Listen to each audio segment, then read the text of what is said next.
La première de ces révolutions, c'est la révolution de l'individu. Qu'est-ce que c'est que cette révolution?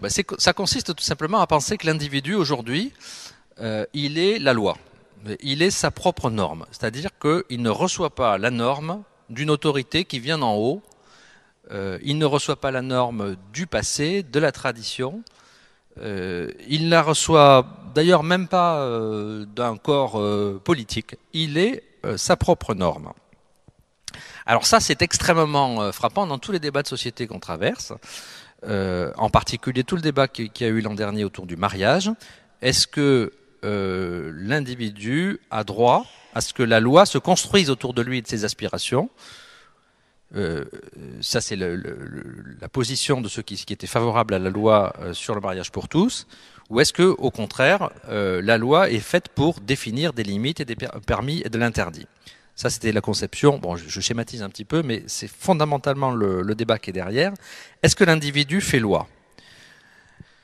Ça, c'est une révolution qui, à mon avis, a un caractère irrémédiable, inéluctable, et qui va transformer à peu près tous les aspects de notre vie quotidienne. Elle a des conséquences donc sur le mariage, elle a des conséquences sur la famille, elle a des conséquences sur la religion.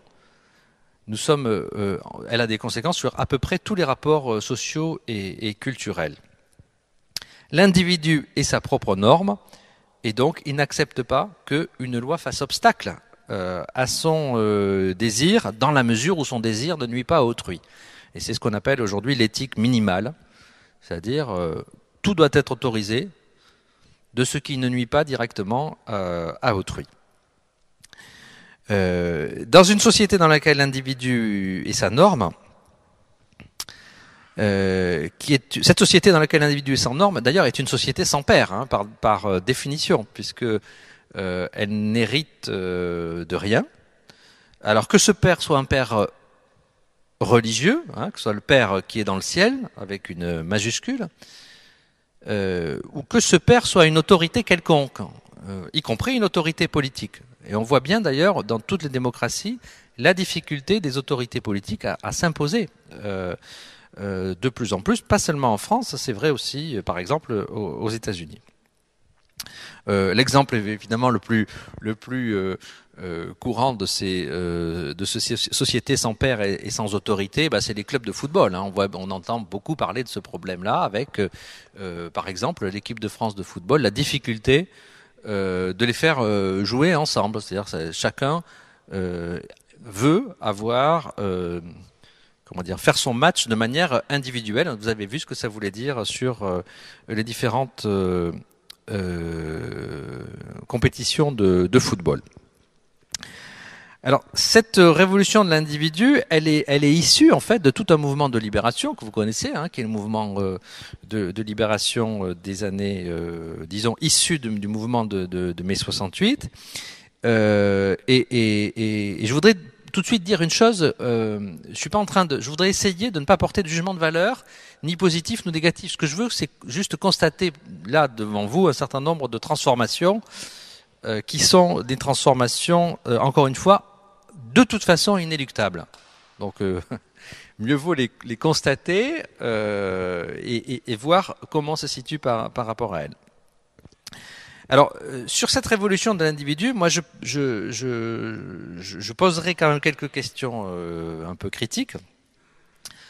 Et notamment, le fait que cette révolution, avec sa promesse de liberté, l'individu doit être libéré, elle s'est traduite de deux façons un petit peu négatives, pour le coup. Les aspects positifs, j'ai pas besoin d'insister dessus parce que on les connaît. Hein, l'égalité plus grande entre les hommes et les femmes, par exemple, c'est un progrès. Des progrès de la liberté d'expression, tout ça, ce sont des très bonnes choses. Mais elle s'est traduite par deux choses qui me semblent plus préoccupantes. La première chose, c'est que la société, la promesse de libération de l'individu, finalement, a laissé l'individu assez exposé, assez seul, et de l'individu au consommateur, l'histoire a montré qu'il n'y avait qu'un pas. Alors c'est assez tragique, puisque cette promesse de libération née dans les contre-cultures des années 60 et 70, elle était très critique vis-à-vis de la société de consommation. Alors, je vais prendre un exemple très emblématique de cette transformation d'une promesse de libération à une exigence de consommation. On est passé de la libération à la consommation. Cet exemple, c'est Google. Alors, vous voyez que quand je parle de ces transformations, elles ont des aspects évidemment extrêmement positifs dans notre vie quotidienne.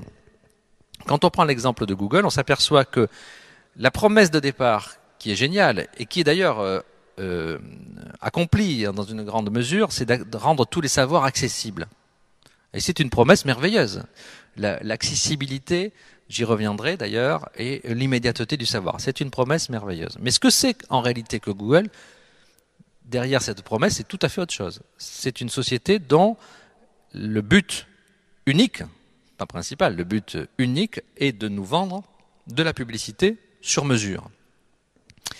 Et il y a quelques années, vous souvenez peut-être que le PDG de TF1 avait dit que la télévision ne vendait pas de l'information ou même du divertissement. La télévision vendait du temps de cerveau disponible. Alors la formule avait fait choquer un petit peu. Du temps de cerveau disponible, c'est-à-dire elle vend votre cerveau aux publicitaires. Le temps que vous passez devant la télévision, eh bien, il a une valeur et c'est ça qui est vendu. Aujourd'hui, avec Google, c'est beaucoup plus raffiné, en fait. Cette formule de Patrick Lelay, à l'époque PDG de TF1, est devenue complètement obsolète. Ce que vend Google, c'est beaucoup mieux. Il vend pas du temps de cerveau disponible, il vend vos propres préoccupations, ce qu'il y a dans votre cerveau. Il vend de la publicité sur mesure. Par exemple, la géolocalisation permet de savoir où vous êtes et de vous proposer un certain nombre de services dans votre environnement. On les utilise d'ailleurs assez fréquemment. Quand vous tapez un certain nombre de mots-clés, quand vous envoyez des mails, on s'aperçoit que vous avez un certain nombre de préoccupations et on va vous envoyer vous environner de publicité. Vous le constatez si vous utilisez ces outils d'aujourd'hui. Donc la première promesse de cette révolution de l'individu qui était de libérer l'individu, en fait, elle a, dans une grande mesure, accouché, en fait, non pas de l'individu libéré, mais du consommateur surveillé.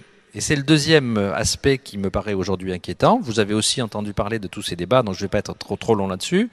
Mais ces grands acteurs de l'économie numérique, du web, sont aujourd'hui, vous le savez, dans une collaboration assez difficile à démêler avec les autorités policières. Et d'ailleurs, là encore, c'est pas que négatif, puisque c'est ce qui permet peut-être d'éviter un certain nombre d'actes de terrorisme qui sont accomplis. Contrairement d'ailleurs à ce qu'on dit, la France participe aussi à cette logique d'espionnage de chaque citoyen, de savoir, d'écouter les conversations, de savoir ce qu'il y a dans votre ordinateur, et donc finalement d'utiliser ces outils de libération individuelle pour vous surveiller. Bon, vous inquiétez pas trop, vous n'êtes pas directement menacé, mais on est quand même directement surveillé. Donc cette révolution de l'individu, qui est une révolution qui nous a libérés d'un certain nombre de contraintes, qui nous a libérés du poids un peu écrasant pour beaucoup de l'autorité, a eu comme effet pervers, et c'est le monde nouveau dans lequel nous allons entrer, elle a eu comme effet pervers une société d'hyperconsommation et d'hypersurveillance, ou peut-être d'ailleurs demain d'une certaine forme de rééducation où on ira surveiller peut-être exactement ce que nous pensons.